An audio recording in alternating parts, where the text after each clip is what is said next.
रात गहरी थी। अंधेरे में चांद बादलों के पीछे छिपा हुआ था। हवा में अजीब सी ठंडक घुली हुई थी, जैसे किसी अनदेखी शक्ति का साया पूरी धरती पर उतर आया हो।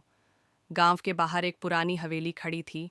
टूटी खिड़कियां, झुकी दीवारें और छत से लटकते जाले। लोग उसे भूतिया हवेली कहते थे। कहा जाता था कि उस हवेली में रात के समय से कोई लौट कर नहीं आया।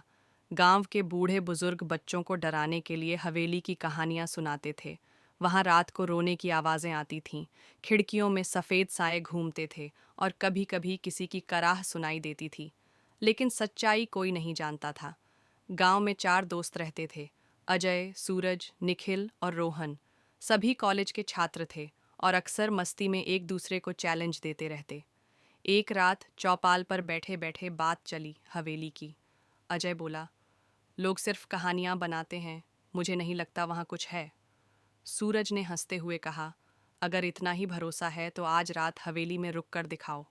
बातों बातों में चुनौती बन गई। तय हुआ कि चारों दोस्त उस रात हवेली में जाकर रहेंगे और सुबह लौटेंगे। रात के 11 बजे चारों टॉर्च और मोबाइल लेकर हवेली की ओर बढ़े। रास्ते में सिर्फ सन्नाटा था और बीच बीच में कुत्तों के भौंकने की आवाज़। हवेली के दरवाजे पर पहुंचे तो लोहे का बड़ा गेट जंग लगा हुआ था।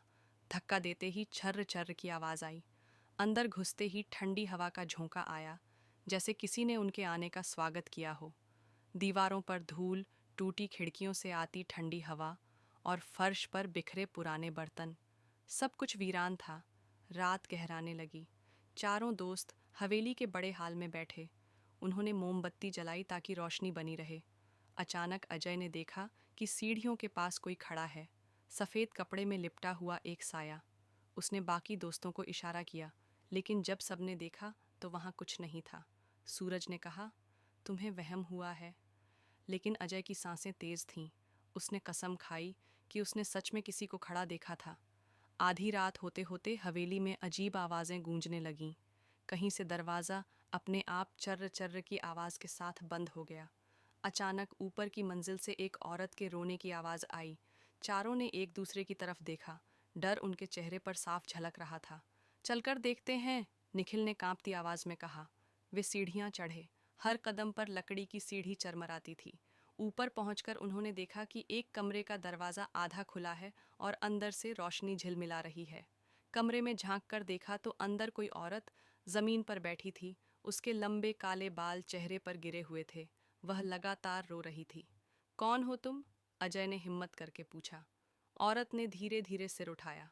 उसका चेहरा पूरा काला झुलसा हुआ था और आंखें लाल चमक रही थीं। सभी दोस्तों के हाथ पांव कांप गए। उसी वक्त दरवाज़ा अपने आप धड़ाम से बंद हो गया। चारों चीख पड़े। मोमबत्ती बुझ गई और कमरा अंधेरे में डूब गया। चारों दरवाज़ा तोड़ने लगे, लेकिन दरवाज़ा अंदर से बंद था। तभी पीछे से फुसफुसाहट की आवाज़ आई। तुम लोग क्यों आए हो? ये जगह तुम्हारी नहीं है। सूरज ने मोबाइल की टॉर्च जलाई तो देखा कि कमरे में अब और कोई नहीं था, लेकिन हवा में अजीब सी दुर्गंध थी, जैसे किसी जले हुए शव की। अचानक खिड़की अपने आप खुली और तेज हवा चली। खिड़की से बाहर किसी के कूदने जैसी आवाज़ आई। सुबह होते ही चारों जैसे तैसे हवेली से भागे। गांव पहुंचकर उन्होंने उस रात का किस्सा लोगों को सुनाया। तब गांव के बुजुर्ग रामलाल ने कहानी सुनाई। बहुत साल पहले इस हवेली में ठाकुर रहते थे। उन्होंने एक गरीब औरत को जिंदा जला दिया था, क्योंकि उसने चोरी का आरोप झूठा बताया। औरत की आत्मा आज भी यहाँ भटक रही है। वह न्याय चाहती है।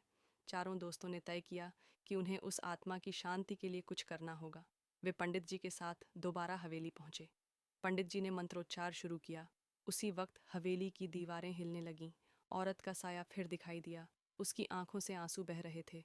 पंडित जी ने कहा, तुम्हें न्याय मिल चुका है, अब मुक्त हो जाओ। धीरे धीरे औरत का साया धुंध में बदल गया और गायब हो गया। हवेली में शांति छा गई। उपसंहार गांव वालों ने उस हवेली को मंदिर में बदल दिया। अब वहां कोई डर नहीं था, लेकिन चारों दोस्तों की जिंदगी हमेशा के लिए बदल गई। उन्होंने जाना कि भूत प्रेत सिर्फ कहानियां नहीं, कभी कभी सच भी होते हैं। और हवेली आज भी गांव के बाहर खड़ी है, लेकिन अब वहां से सिर्फ मंदिर की घंटियों की आवाज़ आती है।